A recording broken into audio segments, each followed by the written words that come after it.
नमस्कार दोस्तों, मैं ओम प्रकाश प्रजापति। आज हम आपको ट्रू मीडिया के कार्यक्रम एक मुलाकात में आपको और एक ऐसी शख्सियत से रूबरू करा रहे हैं जो पत्रकार है, साहित्यकार है, लेखिका है और समाज सेविका है। आप हैं सविता चड्ढा जी। सविता चड्ढा जी, आपका ट्रू मीडिया के कार्यक्रम एक मुलाकात में स्वागत है। बहुत बहुत धन्यवाद। नमस्कार सविता जी, हम प्रश्नों की ओर चलते हैं। मेरा पहला प्रश्न है कि आप साहित्य के क्षेत्र में आपका कब और कैसे आना हुआ? जी, बहुत ही अनिवार्य प्रश्न जी। और मैं ये कह सकती हूँ कि साहित्य की शुरुआत मुझे खुद नहीं मालूम कब हो गई जी, लेकिन मुझे लगता है कि बचपन से कुछ अच्छी चीजें जो भी मुझे लगती थी वो मैं डायरी में लिखा करती थी जी। और मैं अपने पिताजी को दिखाया करती थी। क्या बात है। और पिताजी कहते थे कि ये कुछ कविता जैसा है। वाह वाह वाह। और फिर जब मेरी नौकरी 1972 में लगी जी, तो वहाँ पे राजकुमार सैनी जी से मुलाकात हुई। वो कवि थे, आलोचक थे, आप सब जानते हैं जी जी। तो उन्होंने जब मुझे लिखते हुए देखा, एक पहली कविता मेरी जी, तो उन्होंने वो कविता देखी और कहा कि अरे ये तो कविता है, तुम कब से लिखती हो? क्या बात है। तो मैं ये कह सकती हूँ कि बचपन से और न जाने कब से, और 1972 से तो फिर मेरा लेखन शुरू हो गया था जी जी जी जी। और मैं कैसे प्रभावित हुई, इसके पीछे की भी बहुत लंबी कहानियां हैं जी जी जी। जो उस समय हमारे आसपास समाज की जो परिस्थितियां थी, औरतों की स्थिति थी जी, अशिक्षा थी, दहेज प्रथा थी, तो उन दिनों में मेरा लेखन उसी के लिए ही चल रहा था जी जी जी। तो इस तरह से मेरे लेखन की क्या बात है। बहुत अच्छी शुरुआत हुई सविता जी। हम आगे प्रश्न की ओर बढ़ते हैं। अब तक आपकी साहित्यिक पुस्तकें कितनी आ चुकी हैं? जी, अभी तक मेरी 47 पुस्तकें प्रकाशित हो चुकी हैं। क्या बात है, क्या बात है जी। उसमें 12 कहानी संग्रह हैं जी। इन कहानी संग्रहों में से 3 कहानियों पर फिल्म निर्माण हुआ है जी जी जी। और 3 बाल कहानी संग्रह भी प्रकाशित हुए हैं जी। उसमें से भी मेरी कुछ कहानियां कक्षा 6, 7, 8 के पाठ्यक्रम में लग गई। वाह वाह। और लगभग 8 कहानियां, 8 या 10 कहानियां NCERT ने भी अपने सिलेबस के लिए चुनी हुई। क्या बात है, क्या बाल कहानियां। बहुत बधाइयाँ आपको, बहुत बहुत बधाइयाँ आपको। तो इस तरह से 10 पत्रकारिता की पुस्तकें मेरी आ गई हैं, प्रकाशित हैं। और पहली प्रकाशित जो पुस्तकें थी मेरी 2-3 जी, वो दिल्ली विश्वविद्यालय में 1989 में दिल्ली विश्वविद्यालय में रिकमेंड हो गई थी। क्या बात। पत्रकारिता के पाठ्यक्रम में शामिल कर ली गई। क्या बात है, क्या बात। और बाद में फिर इसका अंग्रेजी अनुवाद भी हुआ इस पुस्तक का, ये विदेशों में भी पहुंची। तो 10 पुस्तकें मेरी पत्रकारिता पर हैं। उसमें से भी 3-4 किताबें जो है बहुत विश्वविद्यालयों में लगी हुई हैं जी जी। और काव्य संग्रह मेरे 10 काव्य संग्रह हैं जी। इसमें से भी कुछ गजलें बहुत लोगों को पसंद आती है, इधर उधर गाई जा रही हैं देश विदेश में जी, जी, जी। तो मैं कह सकती हूँ इस पुस्तकें। और मेरे 2 उपन्यास हैं। एक महाभारत के बाद की कथा पर है, 18 दिन के बाद जी, और एक था क्रांति की अग्निशिखा भगत सिंह जी। तो ये दोनों उपन्यास लिखकर भी मैं बहुत खुश हूँ। वाह वाह, इस तरह से बहुत बढ़िया, बहुत बढ़िया। सविता जी, हम आगे बढ़ते हैं। जैसा कि आप एक समाज सेविका हैं और आप अपनी एक संस्था भी चला रही हैं, उस संस्था का उद्देश्य क्या है, ये भी हमारे दर्शकों को बताएं। जी, ये संस्था मैंने 25 वर्ष पूर्व बनाई थी, नारी सेवा सदन के नाम से जी, जिसमें महिलाओं की समस्याओं को, आपस में लड़ाई झगड़ों को, पारिवारिक समझौतों को निपटारा करने में मैं कोशिश करती थी कि समाज में हम लोग कुछ अच्छा कर पाएं। तो ये संस्था मैं ऐसे चलाती थी। लेकिन पिछले 4 वर्ष पूर्व मेरी बेटी जब दिवंगत हो गई जी, तो फिर ये मेरा जो सेवा सदन था जी, ये सविता चड्ढा जन सेवा समिति और शिल्पी चड्ढा सम्मान समारोह में बदल गया जी। और मैंने इसके अंतर्गत फिर बहुत सारे सम्मान देने शुरू करे, साहित्य के क्षेत्र में जी जी, कला के क्षेत्र में जी। तो मुझे लगता है परिवर्तन के हिसाब से हम लोग बदलते रहते हैं, परिस्थितियों के हिसाब से परिवर्तन होते रहते हैं जी जी जी। तो पहले मेरे कुछ विषय और थे नारी सेवा सदन के, अब पूरे ये कहें कि जो आपके पुराने विषय थे वो सार्थक हो चुके हैं, नए विषय सामने आ रहे हैं, तो उन विषयों को लेकर आप आगे बढ़ रहे हैं। आप बिल्कुल सही फरमाते हैं, क्योंकि अब दहेज प्रथा लगभग जी हमारे देश में समाप्त हो गई है, शिक्षा भी काफी हद तक दूर हो गई है जी।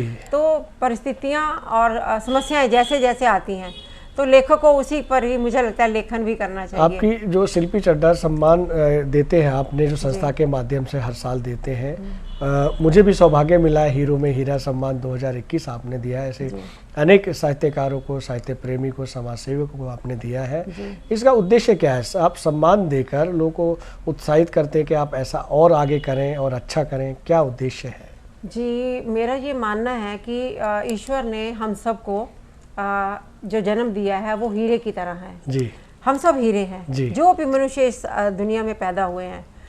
लेकिन जो व्यक्ति अपने कार्यों को सामाजिक उत्थान के लिए इस्तेमाल करता है, कुछ अच्छे काम करता है जिससे समाज की कुछ भलाई होती है, तो वो लोग हीरो में हीरा हो जाते हैं। क्या बात है, क्या बात है। मैं मानती हूँ हीरे सभी हैं, लेकिन हीरो में हीरा बहुत कम होते हैं और मैं उसकी तलाश करती रहती हूँ। ऐसे मुझे आप भी मिल गए थे। मुझे लगा कि आपने भी साहित्य के क्षेत्र में और महिलाओं के लिए ट्रू मीडिया के माध्यम से आपने बहुत सारे अच्छे काम किए हैं जी। तो मैंने आपको भी इसीलिए चुना। मैंने बहुत बड़े बड़े लोग इसमें, आप जानते हैं, किरण चोपड़ा जी को, आदरणीय विंदेश्वर पाठक जी को इसमें चुना है।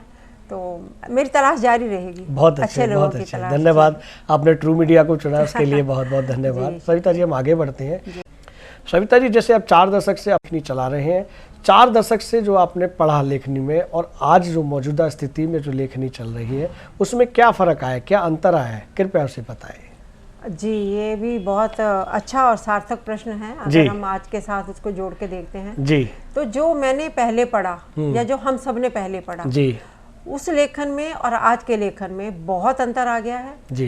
पहले उसमें जो मुझे लगता है शुद्धता थी जी, परिपक्वता थी लेखन में, आज उसकी जगह अश्लीलता और फूहड़पन ने ज्यादा ले ली। बिल्कुल बिल्कुल। तो मैं हमेशा ये कहती हूँ कि श्रेष्ठ लेखन गंगा में स्नान करने जैसा होता है। क्या बात है, क्या और वही होना चाहिए जी जी। अगर लेखन में अश्लीलता और फूहड़पन आ जाता है, शब्दों में गिरावट आ जाती है, भाषा का दुरुपयोग हो जाता है, तो मुझे लगता है कि उस लेखन को तिलांजलि दे देनी चाहिए जी, जी। लेखक को भी जी, और समाज को भी, ऐसा मैं मानती हूँ, और श्रोताओं को भी, क्या भी जी, जी, बहुत अच्छे। मुझे लगता है अच्छा लिखना तभी सार्थक होता है जब हम श्रेष्ठ लिखते हैं जी, जब ही समाज का उत्थान, तभी समाज का विकास और उत्थान तभी संभव है। बिल्कुल बिल्कुल।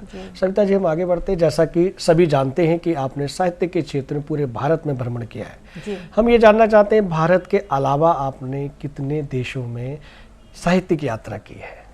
जी, मुझे आप बहुत अच्छा महसूस कर रही हूँ। मैं भी आपके साथ बहुत पीछे आपको ले जाती हूँ।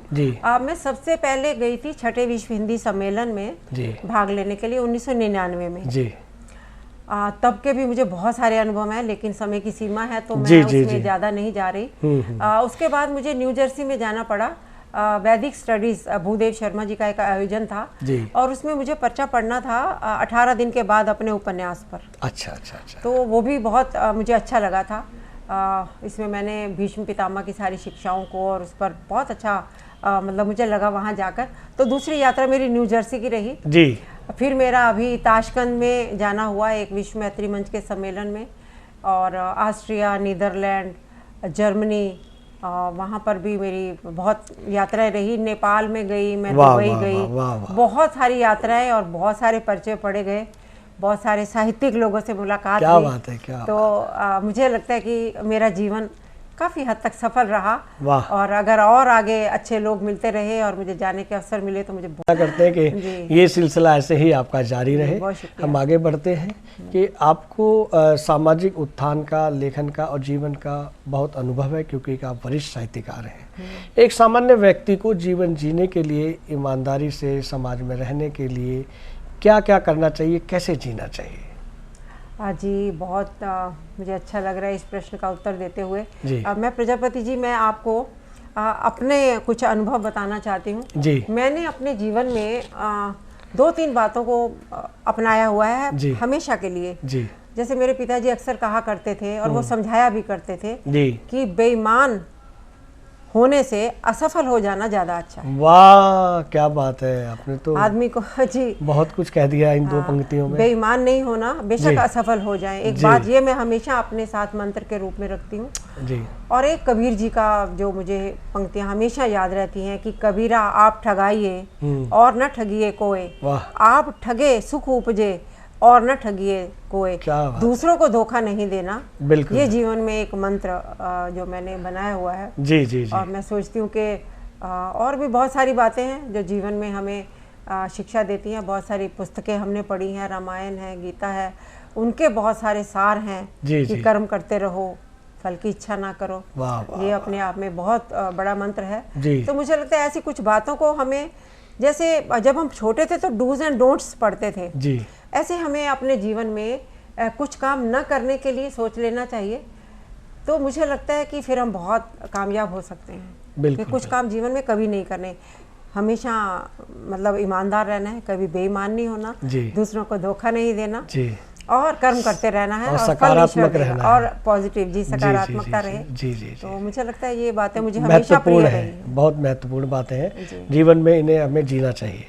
वाह वाह। जैसा कि आपने भी बताया हमारे दर्शकों को कि आपकी 47 पुस्तकें प्रकाशित हो चुकी हैं, उसमें बहुत सारी रचनाएं हैं, लेकिन हम चाहेंगे कि आपकी जो काफ़ी करीब हो, जो दिल के करीब हो, हालांकि सभी करीब हैं आपकी लेखनी के द्वारा रची गई हैं, तो कोई प्रिय, चाहे वो दोहा हो, मुक्तक हो या अन्य कोई रचना हो, हमारे दर्शकों को सुनाए। जी बहुत बहुत धन्यवाद ओम प्रकाश प्रजापति जी।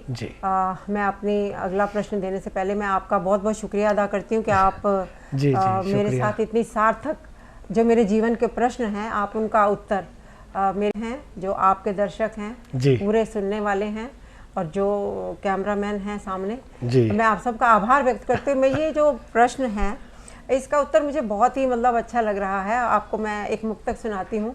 मैं हमेशा वो बात कहती हूँ, और सुनिएगा जी। माथा झुका के कुछ पाना, पाना नहीं होता। वाह। सम्मान गंवा के कुछ पाना, पाना नहीं होता।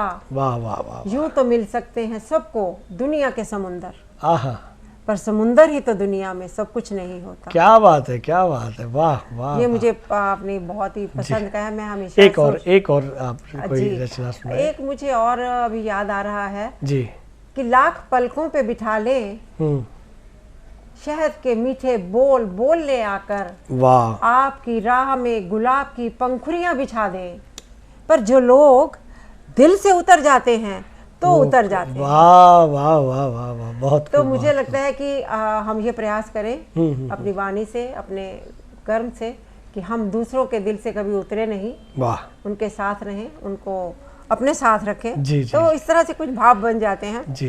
तो मैंने आपको एक और प्रश्न हम आपको करेंगे। अच्छा जी। जैसा कि जब आप लेखन करते हैं, जब आपकी लेखनी चलती है और लेखन के दौरान जब आप अपनी कहीं प्रस्तुति देते हैं, या लेखन के दौरान या प्रस्तुति के दौरान ऐसा कुछ संस्मरण जो आपको कभी दिल को चुभा हो या दिल के करीब आया हो, जो आप कुछ संस्मरण ऐसा हो, हमें हमारे दर्शकों को सुनाए। जी बहुत सारे संस्मरण हैं जी, जिसमें जब मैंने लिखा और उसका सार्थक प्रभाव हुआ, समाज में परिवर्तन हुए जी, उस मेरे लेखन से, और वो मेरे सामने आए जी। तो ऐसे बहुत सारे हम चाहते हैं कि कोई छोटा सा संस्मरण हमारे साझा करें। बताती हूँ। एक बार मैंने फरीदाबाद में मैंने एक कविता पढ़ी थी जी। ओम प्रकाश लागर जी थे, उन्होंने मुझे उस समारोह में आमंत्रित किया था, अब वो नहीं है जी, मैं उनको भी याद कर रही हूँ। अगर आप ये वीडियो YouTube पर देख रहे हैं तो हमारे चैनल को सब्सक्राइब करें और बेल आइकन को दबाना ना भूलें। अगर आप Facebook पर ये वीडियो देख रहे हैं तो हमारे पेज को लाइक करें।